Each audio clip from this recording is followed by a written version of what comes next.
Ô Miguel, conta pra gente como é que surgiu o Maringá Histórico, essa ideia que você teve, essa brilhante ideia, né? Bom, eu fazia o curso de turismo e hotelaria e lá num determinado ano nós tivemos a disciplina de patrimônio histórico, que é a base dos destinos turísticos, né? E quem lecionava essa disciplina era o historiador João Laércio Lopes Leal. E num determinado bimestre ele falou sobre a história de Maringá. E aquilo tocou profundamente em mim. Eu falei, poxa, a história da nossa cidade é magnífica 20 e anos atrás, Miguel, isso. por volta de 20 anos. E, e a gente sabe tanto sobre a história de outras regiões, de outros países e não sabe ou sabe muito pouco sobre a história onde nós nascemos, crescemos, constituímos família, trabalhamos. E aí eu decidi que valeria a pena eu conhecer um pouco mais. E aí eu fui para a internet era um território muito precário ainda, mas existiam poucas coisas disponíveis sobre a história da cidade. E eu me questionei, se sou um jovem que estou em busca da história, não estou encontrando, certamente aqueles que não buscam não vão encontrar. Então resolvi criar um blog, né, para publicar alguns artigos daquilo de maneira muito prematura ainda que eu Mas escrevia. Maringá Histórica já o nome. Teve um primeiro nome que eu não me lembro, assim, História de Maringá ou algo do gênero, mas eu percebi que precisava ter uma identidade própria, né? E aí teve uma publicação que eu fiz falando das 7 maravilhas da Maringá Antiga, eu acho que era Maringá Antiga ou algo do gênero. E aí ali eu falei, poxa, podia ter uma coisa histórica, assim. E aí surgiu a ideia do Maringá Histórico e de lá para cá foram muitos desafios. Agora, queria que você falasse para mim o seu contato com os pioneiros. Eu acho muito legal que você entrevista pioneiros, muitos você entrevistou já não estão mais entre nós, mas essa experiência de entrevistar, Miguel, como é que, o que enriqueceu na sua vida? Olha, eu acho que você, De Paula, várias outras pessoas como Reginaldo Dias, Dirceu Herrero, jornalistas, pesquisadores, historiadores são referência para mim. Eu estou aprendendo ainda os caminhos da história e para fazer uma boa entrevista você tem que ter um conhecimento grande ou pelo menos uma referência daquele conteúdo que você vai abordar, né? O nosso repertório. Então sempre quando eu chego para bater um papo com alguém ou entrevistar de fato para um documentário, a gente se prepara bastante para poder extrair algo novo da pessoa, né? E esses dias eu estava fazendo uma relação ali com a nossa equipe e a gente mapeou que ao longo da trajetória do Maringá Histórica, da minha trajetória, nós já entrevistamos por volta de 280 pessoas, né? Rapaz. E isso é muito legal porque nos dá uma capacidade de interpretar e fazer uma leitura corporal. Se a pessoa está afim de falar um assunto, se ela está incomodada e você conseguir costurar para ela trazer aquela informação que às vezes é uma informação delicada. Mas uma coisa eu posso afirmar categoricamente, que ao final de cada entrevista, por mais óbvia que as respostas pareçam, a gente sai mais revigorado e com alguma informação nova. E às vezes é só a pontinha do iceberg para a gente poder aprofundar. E claro, né, pioneiros e pioneiras, antigos moradores das cidades, porque a gente não está só em Maringá, nós estamos em outras cidades também, são sempre pessoas carentes para compartilhar suas memórias.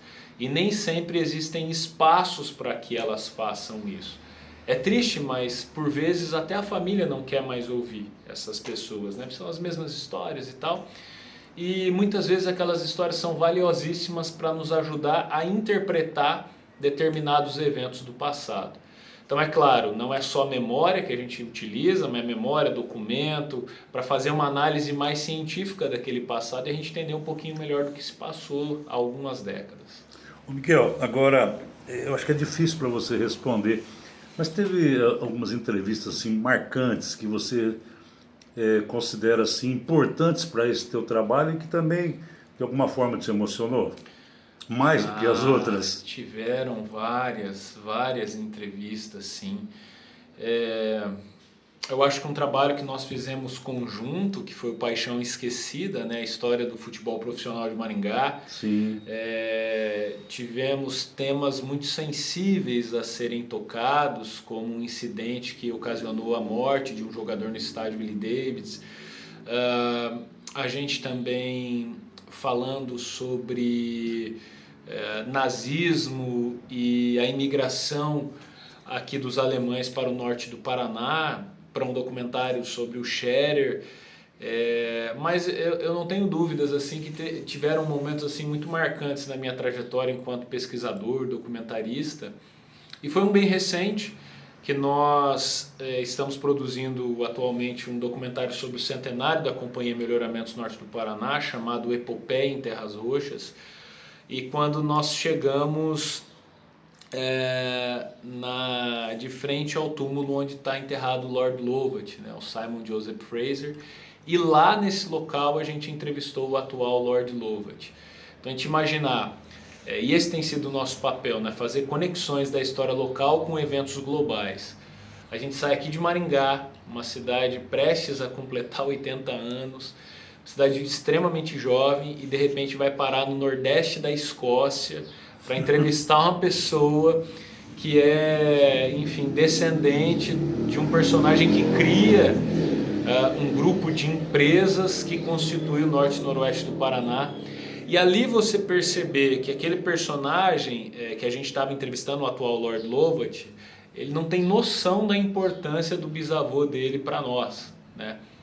Então, são situações bastante peculiares que a gente tem vivenciado aí nos últimos anos, né? Especialmente essa que eu destaquei agora no nordeste da Escócia.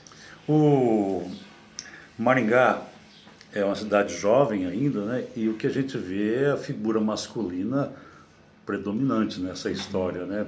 Tanto é que a gente faz as entrevistas e o papel da mulher, ele ficava relegado mesmo a segundo plano, né? Depois dos anos, acho que dos anos 80 para cá, estava tentando uma equiparação. Queria que você me falasse das mulheres que você entrevistou ao longo desses anos, Miguel. A gente tem tentado, embora com um desafio muito grande, de trazer luz, trazer à luz personagens apagados por uma série de conjunturas socioeconômicas, né? Você falou das mulheres, mas nós temos também os negros, que foram fundamentais no desenvolvimento da história Exatamente. da cidade, né? Mas teve uma mulher recentemente que eu entrevistei, que se tornou minha amiga, a dona Maria José Vieira. Ela morava em Mandaguaçu. Na década de 1960 ela vem para Maringá para cursar a primeira turma de Direito, numa sala com um pouco mais de 30 acadêmicos. Havia apenas 3 mulheres, ela e mais 2, né? As 3 concluem um curso.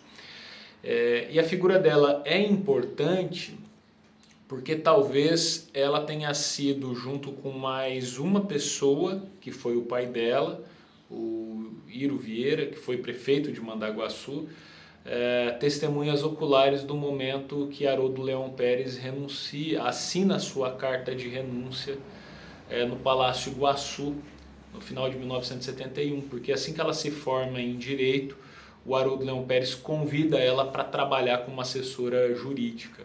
E ela tem uma trajetória bastante significativa e foi uma das pessoas que estiveram bem próximas do Haroldo Leão Pérez. Ele era advogado, né? Haroldo era advogado, foi professor da Faculdade Estadual de Direito de Maringá, foi um dos articuladores, deputado estadual, deputado federal, concorreu 2 vezes à Prefeitura de Maringá, uma vez sem sucesso, e é indicado para assumir o governo do estado do Paraná e renuncia sobre situações bastante adversas. Mas a trajetória da dona Maria José Vieira como advogada é bastante importante. A gente produziu um episódio sobre ela, ela participou com uma figura numa websérie que nós fizemos para a UAB chamada Advogados da História, e agora ela está presente também no documentário que nós estamos fazendo sobre a história do ensino superior da Lama Universidade, que a gente lança agora dia 31 de maio. Ela e várias outras mulheres que participaram desse processo, como a dona Maria Inês Teixeira, formado pela Faculdade Estadual de Filosofia, Ciências e Letras. A esposa do seu Nelson. A esposa do seu Nelson Barbosa. Mãe do Marco Tadeu, mãe Nelsinho. do Marco, é isso mesmo. Então tem figuras assim emblemáticas, mas que a gente ainda precisa sistematizar essas memórias, né?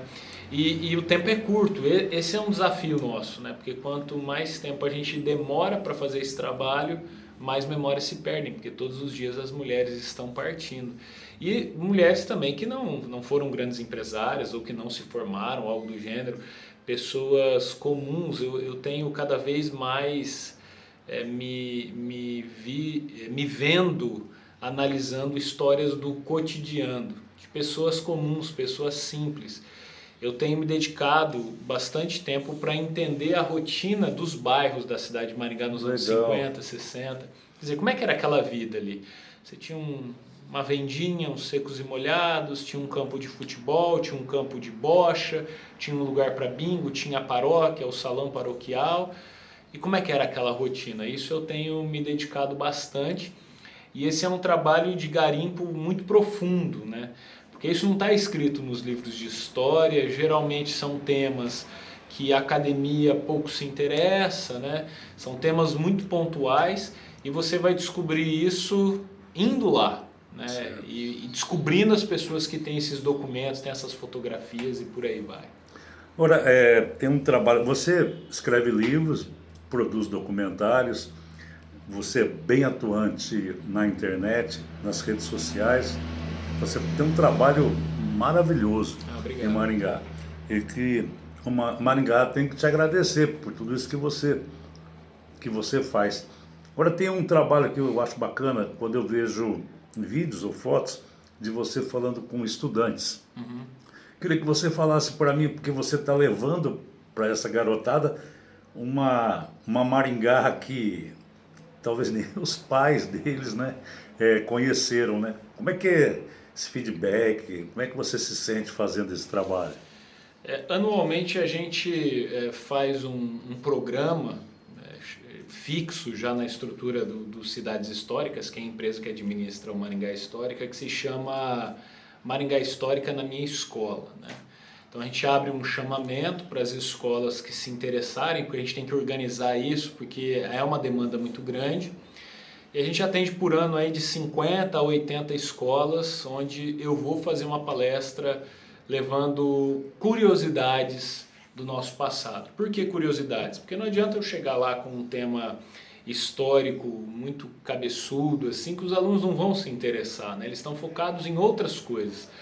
Mas quando eu chego para uma turma de alunos de 14, 15 anos, segundo, terceiro ano do segundo grau, e falo, vocês sabiam que Maringá teve um garoto de 15 anos que foi assassinado pela polícia e virou um santo popular, já conecta com eles já querem saber sobre aquela história, né? Porque eles se enxergam naquela figura de Clodimar Pedrosa Lô.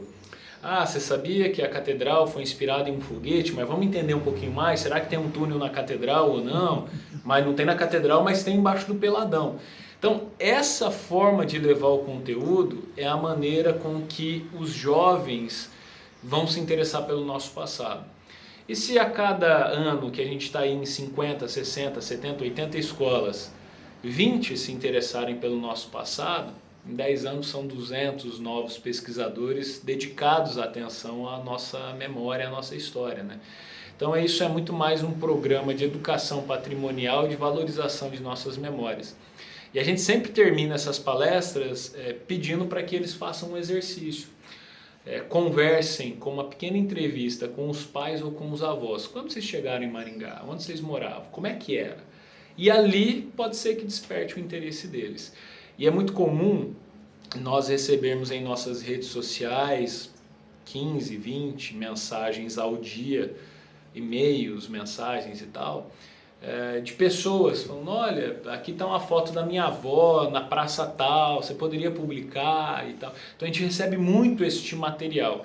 E geralmente depois das palestras nas escolas é comum os pais dos filhos mandarem mensagem para nós, você esteve na nossa escola, meu filho falou e tal, bacana. Então é um papel que a gente cumpre devolvendo para a sociedade aquilo que a história tem nos proporcionado de magnífico, né? Porque você é um jovem ainda, né? Tem muita história para contar. Você imaginava, trabalhando com isso, o que o jovem Miguel, lá para os seus 18, 19 anos, pensava da vida? O que eu vou fazer, né? Porque sempre tem aquela insegurança, né? Aquelas dúvidas. E você está nesse caminho já faz 20 anos. Você imaginava que ia trabalhar com isso? Metade da minha vida eu trabalho com isso, hoje é a minha principal ocupação. Não imaginava.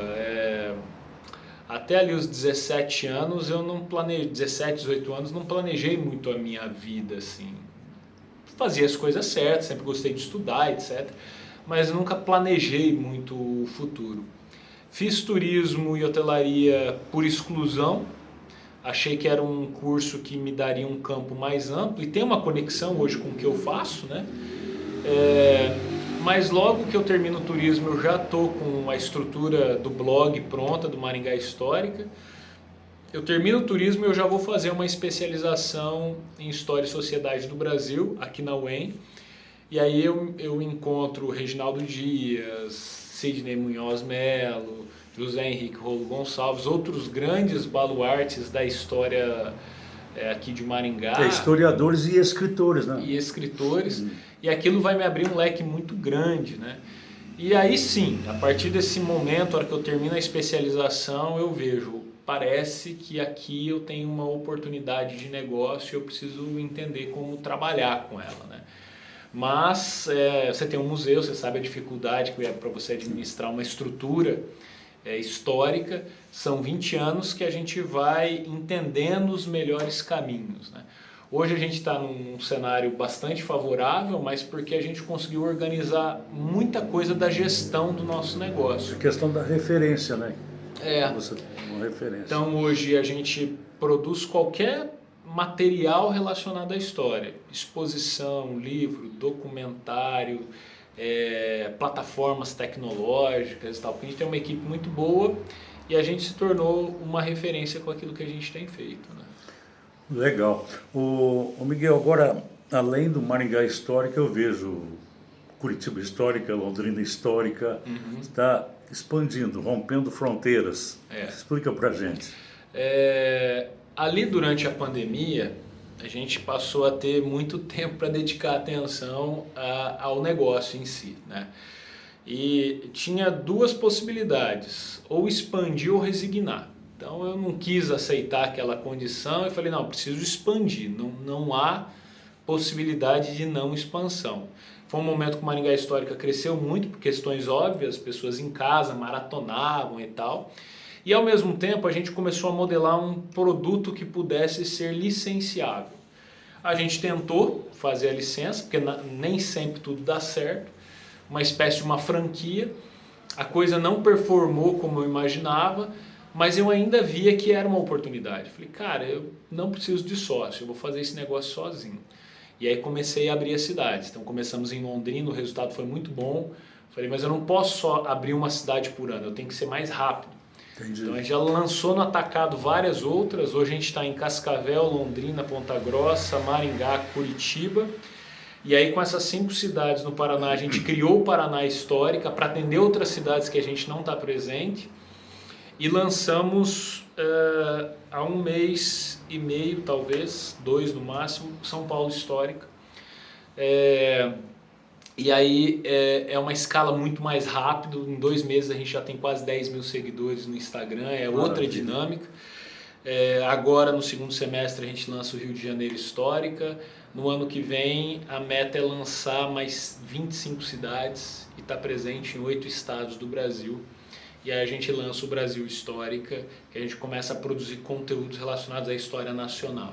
E a gente já tem documentários encaminhados para isso, a gente está com um contrato assinado, a gente ainda não pode divulgar, mas aí pelos próximos 10 anos a gente já tem trabalho encaminhado. Tá, e agora tem um documentário dia 31, queria que você falasse sobre ele.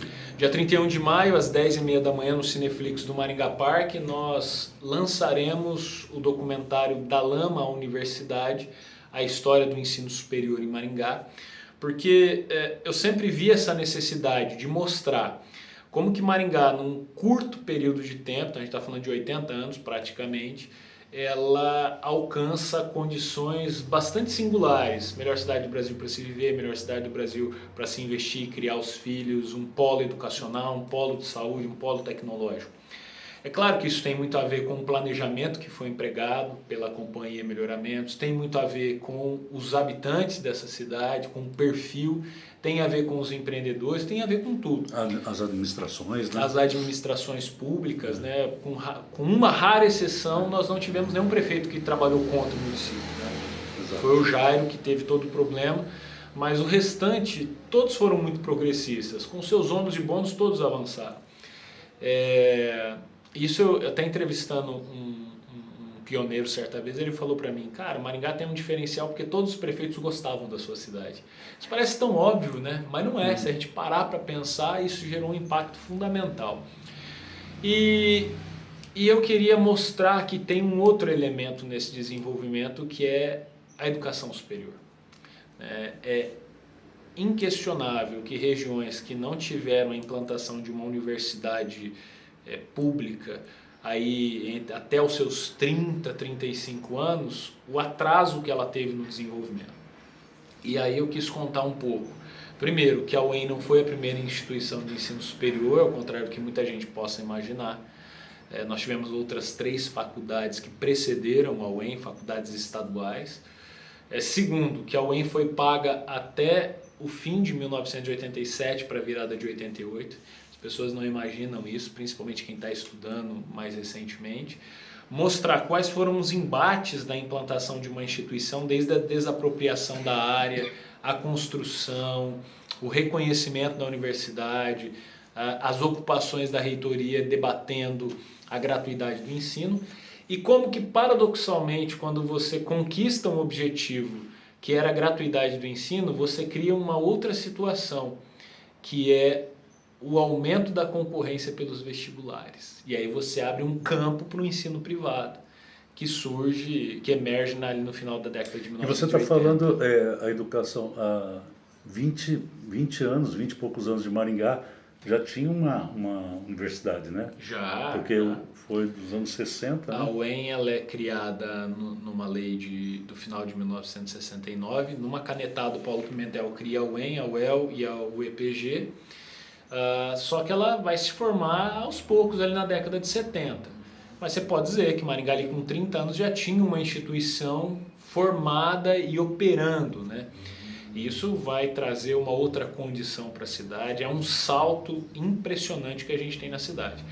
Isso que o documentário traz, por meio de dezenas de depoimentos, inclusive do professor José James da Silveira, que foi um dos diretores da Faculdade Estadual de Ciências Econômicas, a primeira instituição superior de Maringá, do professor Basílio Bacarin, que era diretor do Gastão Vidigal e brigava para que a faculdade não ficasse lá porque não cabia. Mas brigava literalmente, né, Miguel? Não, o Bacarin é linha dura, né? Então a gente entrevistou muita gente bacana dessa época para trazer como testemunhas oculares dos eventos, né? E para que sirva como a ponta do iceberg para que outras pessoas possam se aprofundar ainda mais nesse tema.